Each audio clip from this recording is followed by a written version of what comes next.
پیش کر لیں. اللہم صلی علی سیدنا محمد وعلی آل سیدنا محمد وبارک وسلم. صلاۃ و سلام علیک یا سیدی یا حبیبی یا رسول اللہ صلی اللہ تعالی علیہ وسلم. سن 570 عیسوی کا زمانہ. میرے اور آپ کے پیغمبر دنیا میں تشریف لائے سن 570 عیسوی، اور 2.5 سال کے بعد ایک اور بچہ جنم لیتا ہے اس مکہ کی سرزمین پر جس کو دنیا اس وقت ابو بکر صدیق کے نام سے جانتا ہے.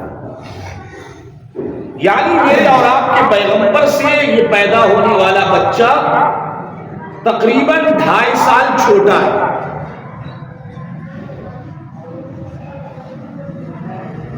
بہتر یا 73 میں آپ کی پیدائش ہوتی ہے، اور یہ دونوں بچہ ساتھ ساتھ تھوڑے فرق کے ساتھ پروان چڑھ رہے. تو زمانہ بالکل قریب ہے ولادت کا، عمر بھی تقریباً سیم ہی ہے، تھوڑا فرق ہے. دھیرے دھیرے مکہ کی سرزمین پہ پروان چڑھ رہا ہے، آگے بڑھ رہا ہے. سیدنا ابو بکر صدیق رضی اللہ تعالی عنہ، جو صرف ایک ذات نہیں، امت کا ایک فرد نہیں، صرف اللہ کا ایک بندہ نہیں، بلکہ افضل البشر بعد الانبیاء ہونے کی حیثیت سے اس پوری امت کے لیے معیار ایمان کا درجہ رکھتے ہیں. ہمارے ایمان کا معیار ہے ذات صدیق اکبر، ہمارے ایمان کا معیار ہے ذات عمر ابن خطاب. پروان چڑھ رہے ہیں، دھیرے دھیرے آگے بڑھ رہے ہیں. مصطفیٰ کی ذات بھی آگے بڑھ رہی ہے عمر کے حوالے سے. گہرے دوست ہیں، دو بیسٹ فرینڈ ہیں صدیق اکبر سیدنا محمد مصطفیٰ صلی اللہ علیہ وآلہ وسلم. اور جو دوست ہوتا ہے وہ رازدار ہوتا ہے. ایک دوست دوسرے دوست کے شب و روز کو اچھی طرح جانتا ہے، اس کا اٹھنا کیسا ہے، بیٹھنا کیسا ہے، اس کی رات میں تنہائیوں کی زندگی کیسی ہے، صبح کی زندگی کیسی ہے، شام کی زندگی کیسی ہے. ایک اچھا دوست اپنے دوست کے حوالے سے ان سب باتوں کا علم رکھتا ہے. دونوں ذات آگے بڑھ رہی ہے، پروان چڑھ رہی ہے. جیسے جیسے آپ بڑے ہوئے تو صدیق اکبر نے تجارت میں اپنا قدم رکھا، بزنس میں اپنا قدم رکھا، اور بزنس کے حوالے سے اتنے نالجبل تھے، تعلیم یافتہ تھے کہ بغیر کسی حرام راستہ کو اختیار کیے، جبکہ عرب کی سرزمین پر حرام کے راستے اختیار کیے جا رہے تھے، سود کا راستہ تھا اور دیگر ذرائع تھے، اس حرام کے راستے سے لوگ اپنی تجارت اور اپنے بزنس کو لوگ ترقی دیتے. لیکن سیدنا ابو بکر صدیق نے، جن کا اصل نام کیا ہے عبداللہ، ان کے باپ کا اصل نام کیا ہے عثمان، عبداللہ ابن عثمان. ابو بکر بن ابی قحافہ کے نام سے دنیا جانتی پہچانتی، اصل نام ہے عبداللہ، باپ کا نام ہے عثمان، لیکن کنیت سے کائنات میں مشہور ہو گئے. جب آپ نے تجارت میں قدم رکھا تو کوئی بھی حرام راستہ آپ نے اختیار نہیں کیا، کوئی سود کا راستہ نہیں، بلکہ حلال طریقے سے کاروبار پوری زندگی کیے، اور وہ ترقی کیے جہاں بڑے بڑے حرام راستے کو اختیار کر کے بھی ترقی کی وہ راہیں اور وہ منزلیں نہ پا سکے. آپ تجارت میں آگے بڑھ رہے ہیں، شام کا سفر کرتے ہیں، دوسرے ممالک کا سفر کرتے ہیں، دیگر کنٹریز کا سفر کرتے ہیں. آپ ٹریول کر رہے ہیں، جرنی کر رہے ہیں، آپ سفر کر رہے ہیں، جا رہے ہیں. اسی دوران کی آپ 35 پار کر چکے اور آپ پہنچے ملک شام تجارت کے لیے. ادھر ان کے بیسٹ فرینڈ، سب سے اہم دوست، رازدار زندگی، یعنی پیارے پیغمبر محمد مصطفیٰ صلی اللہ علیہ وآلہ وسلم نے دعوی نبوت کیا. کتنے بیسٹ فرینڈ تھے، کیسے رازدار تھے، کیسے اہم دوست تھے، دوستی کا حق ادا کیا. آج بھی بہت سارے دوست ہوتے ہیں ایک دوسرے کے، لیکن مشکل کی گھڑی میں ساتھ چھوڑ دیتے، وہ پھر اپنی زندگی دیکھتے، اپنے خاندان کو دیکھتے، اپنی عزتیں دیکھتے، پھر وہ دوستی چھوڑ دیتے اور کنارہ کشی اختیار کر لیتے، ہٹ جاتے، دوست کو اکیلا تنہا چھوڑ دیتے مصیبت کی گھڑی میں۔ لیکن سیدنا ابو بکر صدیق رضی اللہ تعالی عنہ نے اپنے بیسٹ فرینڈ اور سب سے اہم دوست کو مشکل کی گھڑی میں کبھی ساتھ نہیں چھوڑا۔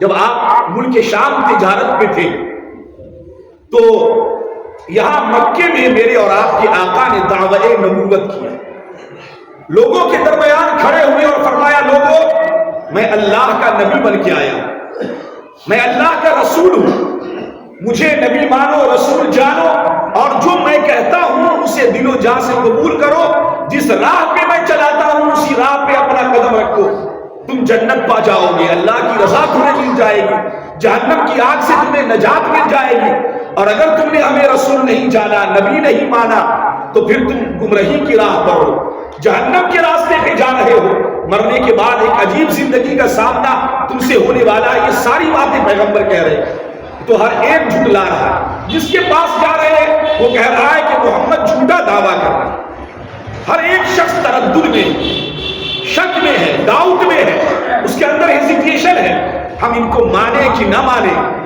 اور وہ دعویٰ کر رہے ہیں، لوگوں کو بلا رہے ہیں۔ اور سیدنا ابو بکر صدیق ملک شام تجارت کے سفر پہ جب آپ پلٹ کر واپس آئے تو آنے کے بعد لوگوں نے کہا، موقع اچھا جانا، کہا کہ تم محمد کو اپنا سب سے اہم دوست جانتے ہو، رازدار سمجھتے ہو، دونوں ایک دوسرے کے رازدار ہو، ٹہلنا پھرنا اٹھنا بیٹھنا ساتھ کرتے ہو، 2.5 سال کی زندگی میں فرق ہے، بڑے اچھے دوست ہو، تمہیں کچھ پتا ہے؟ کہا کیا ہوا؟ کہا تم ادھر شام گئے سفر پہ اور ادھر تمہارے دوست نے، تمہارے رازدار نے، تمہارے بیسٹ فرینڈ نے ایک عجیب دعویٰ کر دیا، وہ کہتا ہے کہ میں نبی ہوں، میں رسول بن کے آیا ہوں اور ایک نیا دین کو پروموٹ کر رہا ہے سماج میں۔ تو صدیق اکبر نے کیا دوستی کا حق ادا کیا؟ فرمایا محمد یہ بات کہہ رہے ہیں؟ کہا ہاں۔ کہا اگر وہ کہہ رہے ہیں تو یقیناً وہ اپنے دعویٰ میں سچے، اور میں ان سے ملاقات کرتا ہوں، میں ملتا ہوں۔ آپ بارگاہ نبی میں حاضر ہوئے اور کہا دوست کیا آپ نے ایسا دعویٰ کیا؟ میں کیا سن رہا ہوں؟ کہا ہاں میں نے دعویٰ کیا ہے، میں اللہ کا نبی ہوں اے ابو بکر، میں اللہ کا رسول بن کے آیا ہوں، تم میرے دوست ہو۔ تو یہ واقعہ بھی کتابوں کے اندر آیا کہ صدیق اکبر نے پوچھا محمد میرے دوست اگر تم دعوی نبوت کرتے ہو تو کچھ دلیل بھی ہے تمہارے پاس؟ کیا دلیل ہے اس بات کی کہ تم اللہ کے نبی ہو، تم پیغمبر بن کے آئے ہو، کیا دلیل ہے اس بات کی؟ تو دلیل کی مانگنے پر جو جواب مصطفیٰ نے ارشاد فرمایا وہ بھی سننے کے قابل ہے۔ وہ جواب کیا تھا کہ جب آپ سفر کے دوران تھے ملک شام میں، کون؟ سیدنا ابو بکر صدیق رضی اللہ تعالیٰ عنہ، آپ سفر پہ تھے، ملک شام میں تھے، تجارت کی غرض سے گئے تھے، آپ ایک رات سو رہے تھے تو خواب دیکھا۔ خواب یہ دیکھتے ہیں کہ آسمان سے چاند اور سورج میری گود میں آ گئے، میں لیٹا ہوں، میں سویا ہوں، میری گود میں آ گئے، اور میں نے اس چاند اور سورج کو پکڑا اور اپنے سینے سے لگایا، پھر چادر کو پکڑ کے اپنے سینے سے لگایا۔ آپ کی آنکھ کھلی تو پریشان ہوئی، یہ کیسا خواب تھا، یہ کون سا خواب تھا، یہ کس طرح کا خواب تھا؟ تو سوچا کہ جو خواب کی تعبیر بیان کرنے والا کوئی تو ہوگا اس سماج میں، کوئی معبر ہوگا جو تعبیر بیان کرے گا۔ تو آپ نے تلاشا، جستجو کی اور لوگوں سے پوچھا کہ ہے کوئی یہاں جو خواب کی تعبیر بیان کرتا ہے؟ خواب تو ہم ہمیشہ دیکھتے، لیکن ایک عجیب خواب آج دیکھا۔ تو کسی نے بتایا ہاں فلاں راہب ہے، پادری ہے، وہ خواب کی تعبیر بیان کرتا ہے، تو آپ اس کے پاس جائیں تو آپ نے جو خواب دیکھا ہے اس خواب کی وہ تعبیر بیان کرے گا۔ تو حضرت سیدنا ابو بکر صدیق رضی اللہ تعالیٰ عنہ اس پادری کے پاس گئے، راہب کے پاس گئے اور جا کر کے کہا کہ آپ نصرانیوں کے عالم ہیں، پادری ہیں، جانکار ہیں، ہم نے ایک خواب دیکھا ہے، ذرا تعبیر تو بتائیں۔ پادری نے پوچھا کہ کیا خواب دیکھا ہے؟ کہا ہم نے خواب دیکھا ہے کہ میری گود میں آسمان سے چاند اور سورج ٹوٹ کر آ گئے اور میں نے اس کو اپنے سینے سے لگایا، میں نے اسے پکڑا، کیا تعبیر ہے اس کی؟ تو اس پادری نے پوچھا یہ بتائیں کہ آپ کہاں سے آئے؟ تو سیدنا ابو بکر صدیق نے فرمایا کہ میں مکہ سے آیا ہوں۔ کہا کس قبیلے سے؟ تو آپ نے اپنے قبیلے کا نام بتایا، قبیلہ بنو تمیم۔ کسی روایت میں آیا کہ قبیلہ بنو ہاشم سے۔ پھر فرمایا، اس نے پوچھا کہ آپ کس غرض سے آئے؟ کہا کہ تجارت کی غرض سے آئے۔ تو اس راہب نے، پادری نے کہا کہ سنو، تمہارے خواب کی تعبیر یہ ہے کہ تم جس سرزمین سے آئے ہو یعنی مکہ سے، وہاں قریب ہی ایک شخص نبوت کا دعویٰ کرے گا۔ قریب ہے وہ وقت ایک شخص دعوی نبوت کرے گا کہ میں اللہ کا نبی بن کے آیا ہوں، اور تم اس کی تصدیق کرو گے، اور تم اس کی وفات کے بعد اس کے پہلے خلیفہ بنو گے، اور اس نبی کی زندگی میں اس کے بہترین ایڈوائزر کا کام کرو گے، تم مشیر بنو گے، تم ان کے وزیر بنو گے۔ یہ تمہارے خواب کی تعبیر ہے۔ جب خواب کی تعبیر سنی تو آپ پلٹے مکہ آئے تو یہاں سنا کہ لوگ عجیب عجیب بات کر رہے ہیں کہ کسی شخص نے یعنی محمد نے دعوی نبوت کیا۔ تو جب آپ حاضر ہوئے اور کہا محمد آپ نے یہ بات کہی ہے، دعویٰ کیا ہے، تو نبی نے فرمایا ہاں کیا ہے۔ تو صدیق اکبر نے پوچھا کہ اچھا دلیل کیا ہے؟ کسی بھی دعویٰ کی دلیل چاہیے نا، آپ نے دعوی نبوت کیا کہ میں اللہ کا نبی ہوں، تو کوئی دلیل ہے کہ نہیں؟ تو رسول اللہ نے جواب دیا، ابو بکر کیا یہ دلیل کافی نہیں ہے جو خواب تم نے ملک شام میں دیکھا؟ دلیل کافی ہے یہی۔ اب تو شش در رہ گئے، دم بخود رہ گئے۔ خواب ہم نے دیکھا، ملک شام میں دیکھا، اور یا تو میں جانتا ہوں، یا رب جانتا ہے، یا وہ پادری جانتا ہے، تیسرا چوتھا تو کوئی نہیں ہے۔ پھر یہ کیسے جان گئے؟ جب نبی نے فرمایا دلیل کے لیے یہی کافی ہے جو خواب تمہیں شام میں دکھایا گیا ہے، کیا یہ کافی نہیں ہے؟ جب یہ بات رسول اللہ نے کہی تو صدیق اکبر نے کہا، اشہد ان لا الہ الا اللہ واشہد ان محمد عبدہ ورسولہ، میں گواہی دیتا ہوں کہ اللہ کے سوا کوئی عبادت کے لائق نہیں ہے، اور بے شک محمد اللہ کے بندے اور اس کے رسول ہیں۔ کلمہ پڑھتے ہیں، گواہی دیتے ہیں اللہ اور رسول کی حقانیت کی، اور آپ دائرہ اسلام میں داخل ہوتے ہیں۔ یعنی بتانا یہ ہے آپ کو کہ رسول اللہ کے کتنے اہم دوست تھے۔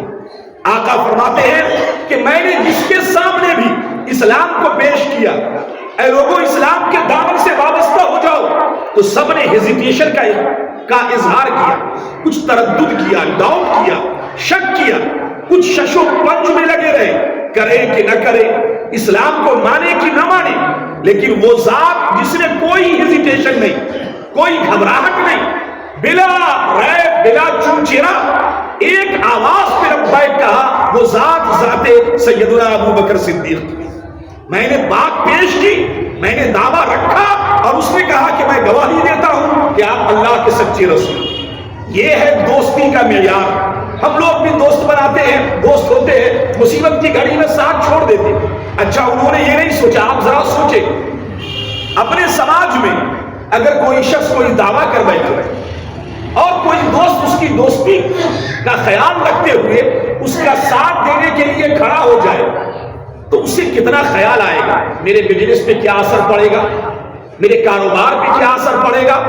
سماج کے لوگ ہمیں بائیکاٹ کر دیں گے، ہمارے پاس بچی ہے کوئی نکاح نہیں کرے گا، یعنی ہر طرح سے سماج سے بے دخل کر دیے جائیں گے، ہٹا دیے جائیں گے، بائیکاٹ کر دیے جائیں گے۔ یہ سب سوچے گا کہ نہیں سوچے گا؟ لیکن سیدنا ابو بکر صدیق نے رضی اللہ تعالی عنہ یہ بھی کچھ نہیں سوچا، نہ یہ سوچا میں اتنا بڑا بزنس مین ہوں، میں اتنا بڑا کاروباری ہوں، میرے کاروبار پہ اثر پڑے گا، میرے بزنس پہ اثر پڑے گا، میرے خاندان پہ اثر پڑے گا، میری عزت پہ اثر پڑے گا۔ میری ایک عزت ہے سماج میں، میرا ایک رکھ رکھاؤ ہے سماج میں، میرا لوگوں کے درمیان ایک اٹھنا بیٹھنا ہے۔ آپ نے کچھ نہیں سوچا، خاندان کیا بولے گا، سماج کیا بولے گا، میرے بزنس پہ کیا اثر پڑے گا، میری عزت کہاں جائے گی، کچھ نہیں۔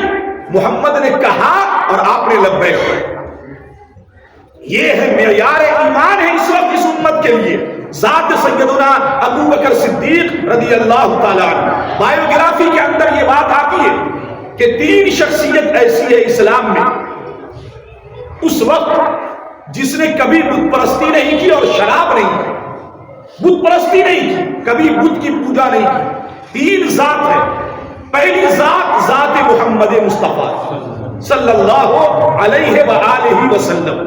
میرے پیغمبر نے نہ کبھی بت پرستی کی، نہ کبھی شراب کو ہاتھ لگائی، کبھی نہیں، جبکہ یہ دونوں چیزیں عرب کے کلچر میں عام تھی، عرب سماج میں عام تھی، کوئی قباحت کی بات نہیں تھی اس سماج کے حساب سے، کوئی بہت بڑی بات نہیں تھی۔ جو پیدا ہوتا بدھ کے سامنے سلنڈر ہوتا، ہر گھر میں شراب تھی، ہر لوگ شراب پی رہے تھے، تو محمد بھی چاہتے تو پی لیتے، جوانی تو تھی نا، 40 سال کو پہنچے تب آپ نے دعویٰ نبوت کیا، 40 سال تک تو آپ کچھ بھی کر سکتے تھے، لیکن نہیں، میرے اور آپ کے پیغمبر نے نہ کبھی بت پرستی کی، بت کی پوجا کی، اور نہ شراب کو ہاتھ لگا۔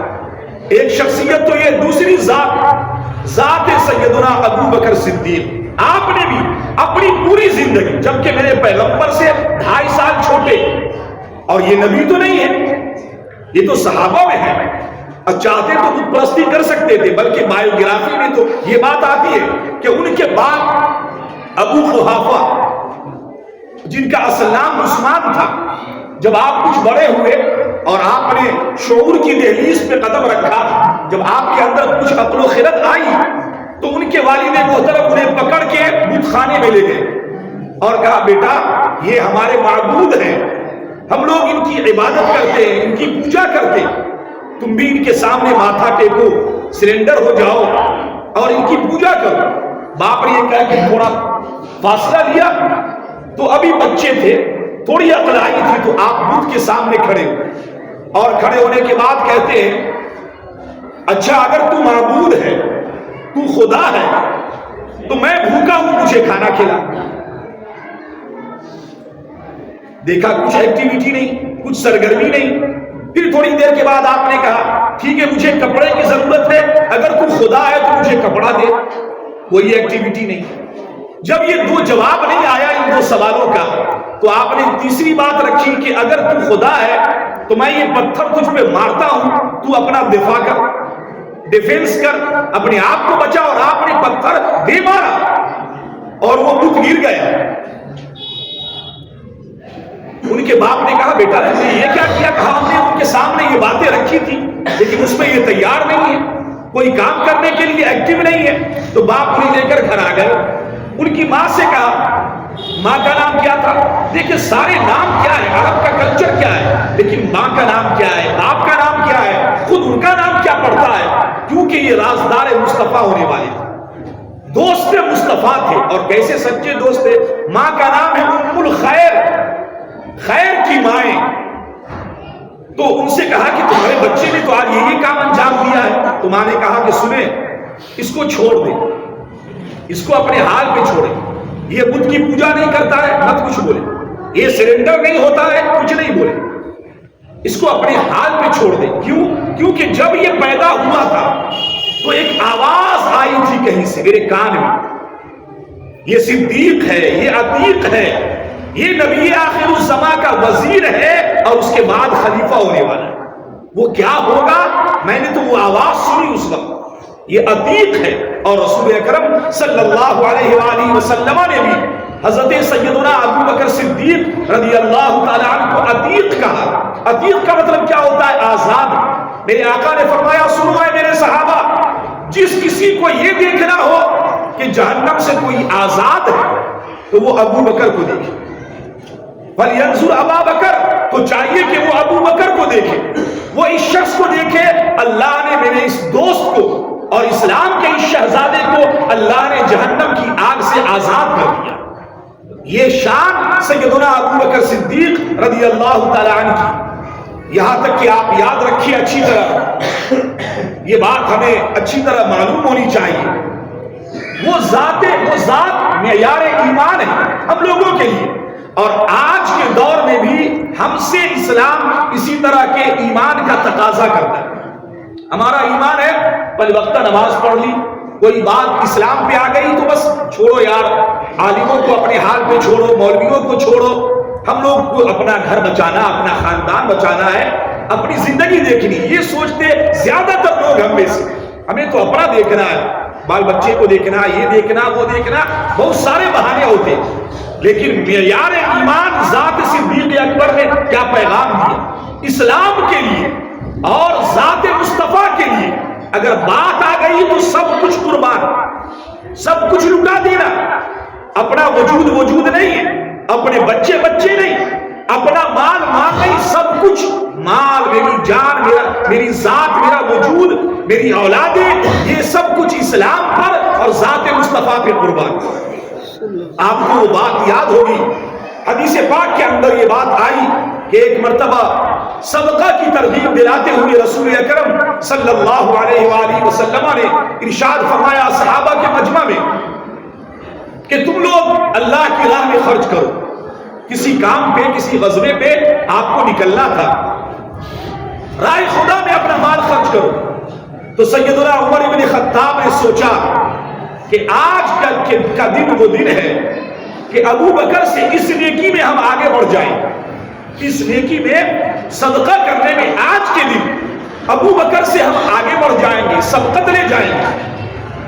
تو گھر گئے، کون؟ حضرت عمر ابن خطاب گھر گئے، جو کچھ گھر میں تھا سب کو دو حصوں میں بانٹا، دو جگہ کیا، اور ایک حصہ لے کر بارگاہ رسول میں حاضر ہوئے۔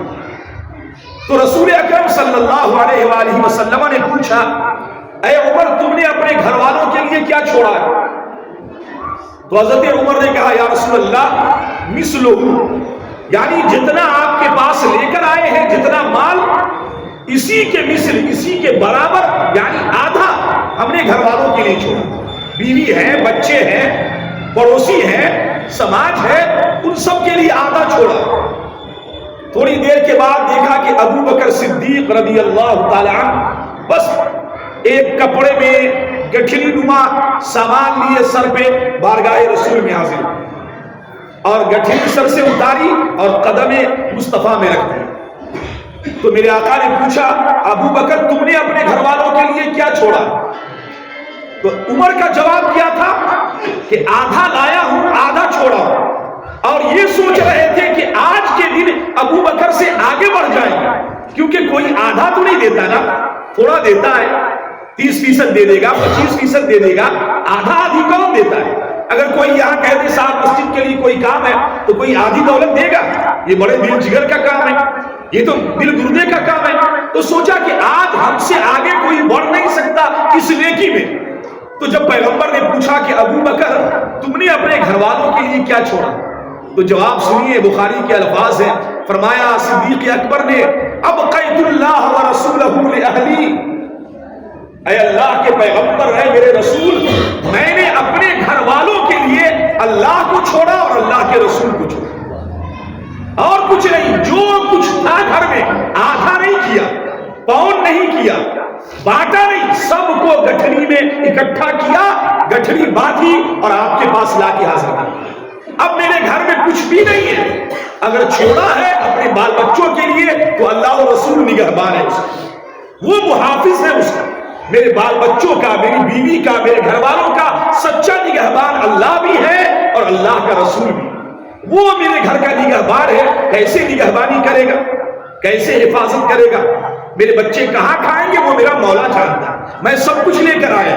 تو حضرت عمر ہاتھ جوڑ کے کھڑے ہو گئے، کہا کہ یا رسول اللہ لوگوں گواہ رہو، ابو بکر سے عمر کبھی بھی آگے نہیں بڑھ سکتا، ہمیشہ آگے رہیں گے۔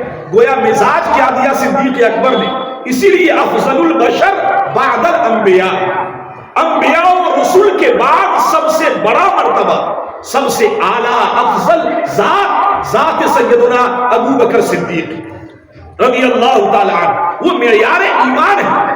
اگر لوگوں کو اپنا ایمان چیک کرنا ہو، ایمان کا لیول، تو وہ صدیق اکبر کے ایمان کو دیکھیں، ان کے ایمان کو دیکھیں، پھر چیک کریں ہم کہاں کھڑے، کس طرح انہوں نے اپنی جان، اپنا مال سب کچھ قربان کیا۔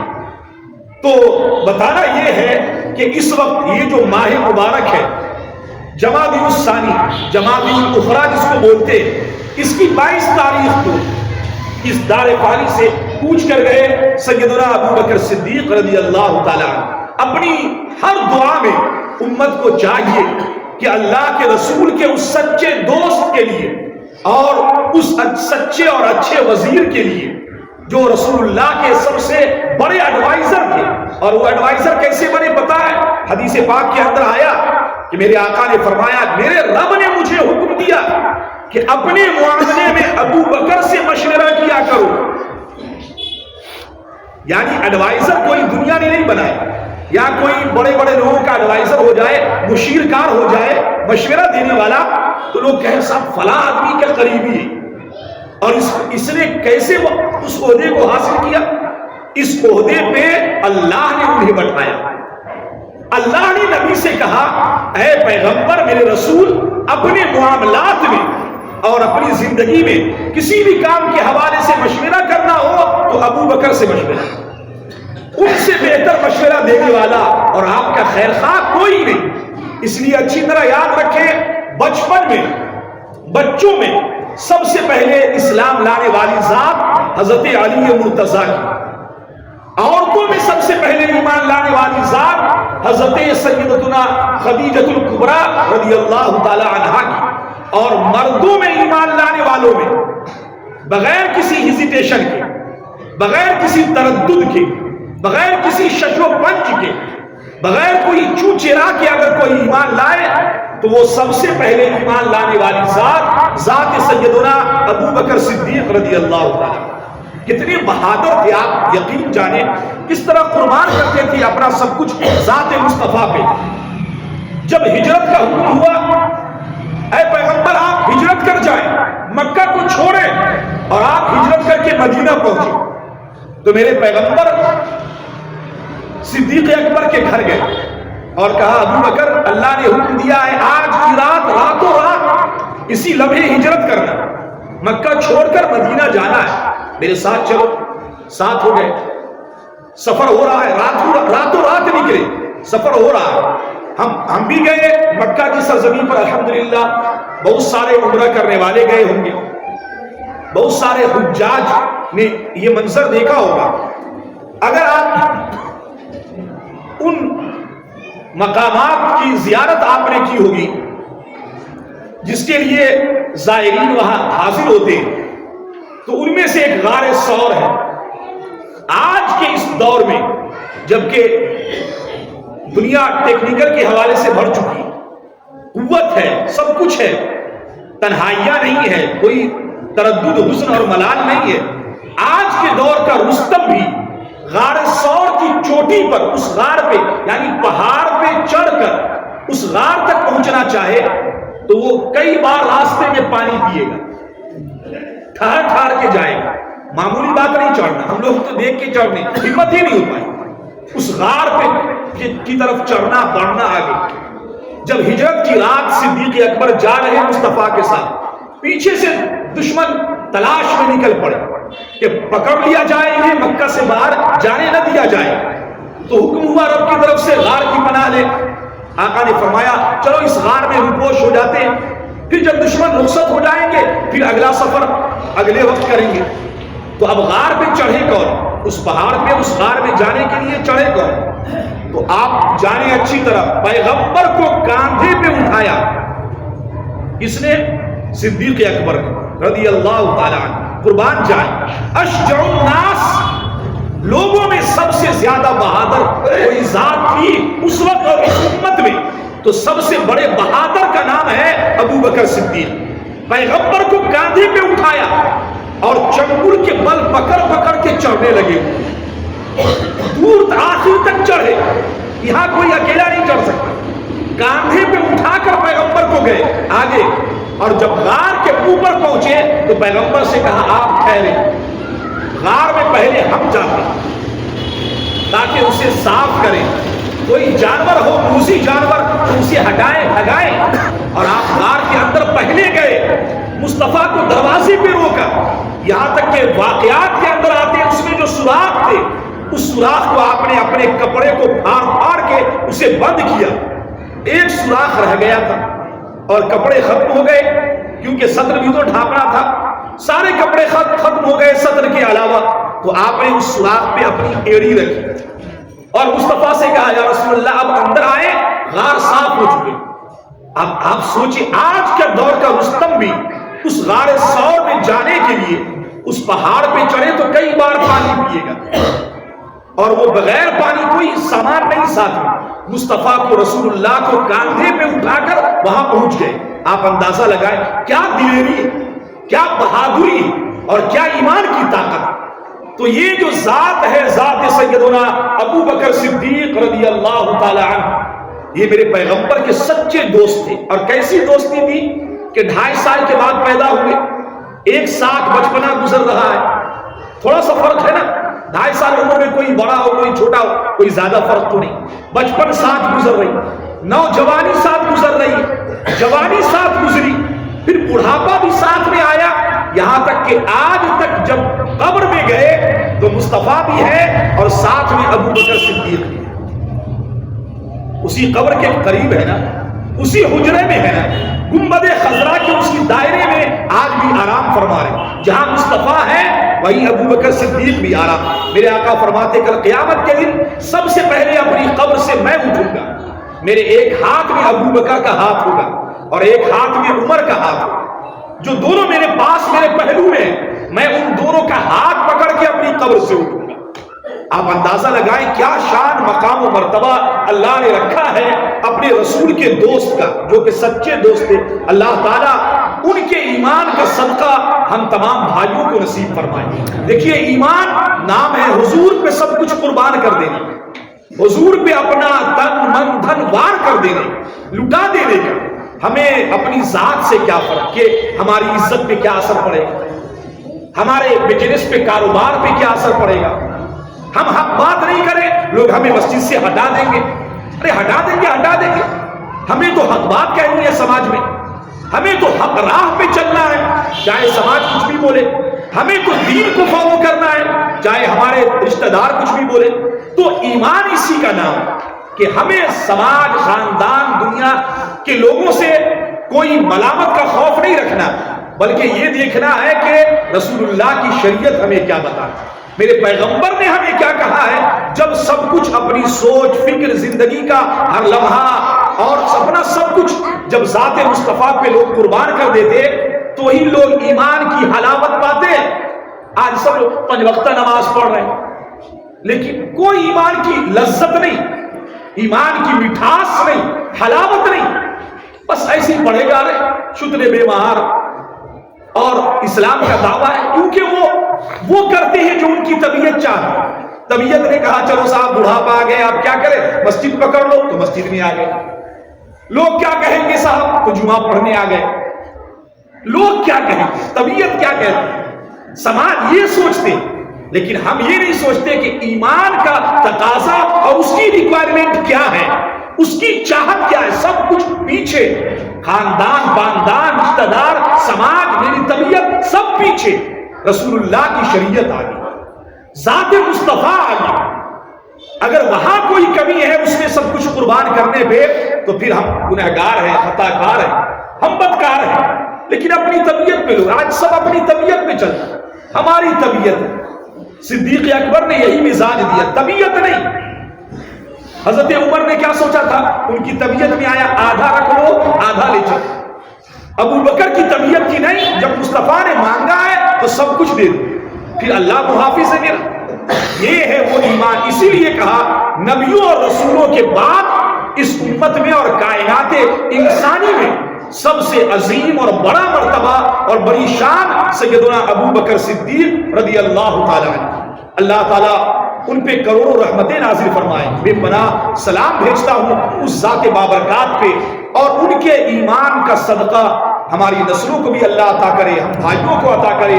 جو معیار ایمان ہے اس کی بایوگرافی کو پڑھو، ان کی ذات کو سمجھو، کس طرح انہوں نے اپنی زندگی سب کچھ اسلام کے لیے وقف کر دی اور اللہ نے انہیں عزتیں دی، اللہ نے انہیں مقام و مرتبہ عطا کیا. پتہ یہ چلا جو کوئی اسلام کے لیے اپنا تن من دھن وقف کرے گا، قربان کرے گا، اللہ اسے عزت دے گا، وہ عزت پائے گا، وہ آنے والی نسلوں کے لیے رہبر اور رہنما بن کر اس کائنات میں ابھرے گا. اور جو اپنے خاندان کے لیے کرے، اپنی ذات کے لیے کرے، بس اپنا اپنا سمجھے، وہ اپنے میں ہی گر کے رہ جائے، پھر وہ کچھ کر نہیں سکتا، کچھ بن نہیں سکتا. اگر کسی کو کچھ بننا ہے، کچھ چاہیے اسے، تو وہ اسلام کے لیے کام کرے، اللہ کے دین کی سربلندی کے لیے کام کرے. اللہ آپ کو سلامت رکھے، ایمان کی بہاروں کے ساتھ رکھے. وما علینا الا البلاغ.